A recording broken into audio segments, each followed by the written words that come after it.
ఇప్పటి నుంచి Amazon Netflix subscriptions తీసుకోలేము, ఎందుకంటే ఎన్పిసిఐ యూపీఐ 4 మేజర్ అప్డేట్స్ తీసుకొచ్చింది. ఇంతకుముందు మనం Netflix, Amazon Prime, Jio Hotstar, Zee5 వీటిలో మనం సబ్స్క్రిప్షన్ ఎప్పుడు కావాలంటే అప్పుడు తీసుకునే వాళ్ళం. కానీ ఇప్పటి నుంచి అది కుదరదు, ఎందుకంటే ఎన్పిసిఐ యూపీఐ కొన్ని కొత్త రూల్స్ని తీసుకొచ్చింది. దానిలో ఫస్ట్ థింగ్, ఒక పర్టికులర్ స్లాట్ టైంలో మాత్రమే మనం అకౌంట్ సబ్స్క్రిప్షన్ తీసుకోవచ్చు. మిగతా టైంలో తీసుకుంటే ట్రాన్సాక్షన్ క్యాన్సిల్ అవుతుంది. ఆగస్ట్ 1 నుంచి ఏ యూపీఐ ఐడి నుంచి తీసుకున్న ట్రాన్సాక్షన్ క్యాన్సిల్ అవుతుంది. సెకండ్ అప్డేట్, మీకు ఫోన్ పే ఆర్ గూగుల్ పేలో రెగ్యులర్ గా బ్యాలెన్స్ చెక్ చేసే అలవాటు ఉంటే ఒక రోజులో 50 టైమ్స్ మాత్రమే చెక్ చేయగలం. ఈ అప్డేట్ ఫ్రాడ్స్ ని, స్కామ్స్ ని కంట్రోల్ చేయడానికి తీసుకొచ్చారు. థర్డ్ అప్డేట్, మీ ఫోన్ పే ఆర్ గూగుల్ పేకి మీ మంత్లీ ఈఎంఐ లింక్ ఉంటే ఆ ఈఎంఐ ట్రాన్సాక్షన్లో 3 టైమ్స్ కంటే ఎక్కువ ఫెయిల్ అవుతే అకౌంట్ బ్లాక్ అవుతుంది. ఎగ్జాంపుల్గా నువ్వు నెట్ఫ్లిక్స్కి మంత్లీ కట్టాల్సిన అమౌంట్ ఆ ట్రాన్సాక్షన్ 3 టైమ్స్ ఫెయిల్ అవుతే అకౌంట్ డైరెక్ట్ బ్లాక్ అవుతుంది. ఈ అప్డేట్ తీసుకురావడానికి రీజన్ కూడా సేఫ్టీ కోసమే, కానీ మన జాగ్రత్తలో మనం ఉండాలి.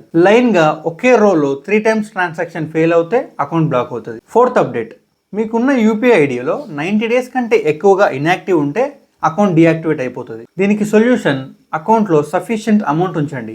రెగ్యులర్గా కాకుండా అప్పుడప్పుడు మనీని రిసీవ్ లేదా సెండ్ చేయండి, అప్పుడు అకౌంట్ యాక్టివ్గా ఉంటుంది. ఈ అప్డేట్స్ అన్ని ఎన్పిసిఐ తీసుకురావడానికి రీజన్, యూపీఐ గ్లోబల్గా ఎక్స్పాండ్ అవుతుంది. France, UAE, Singapore fraud transaction జరగొద్దని వీళ్ళు ఏఐని యూజ్ చేసి కొత్త కొత్త అప్డేట్స్ ని తీసుకొస్తున్నారు. ఈ 4 రూల్స్ తో ఎన్పిసిఐ యూజర్ ఒక డేటాని సెక్యూర్ గా ఉంచుతుంది, సర్వర్ లోడ్ ని హ్యాండిల్ చేస్తుంది. ఇలాంటి ఇన్ఫర్మేషన్ తెలుసుకోవాలంటే నువ్వు ఫాలో ఇంకా సబ్స్క్రైబ్ చేయి. ఇలాంటి మంచి ఇన్ఫర్మేషన్ తీసుకొస్తూనే ఉంటా.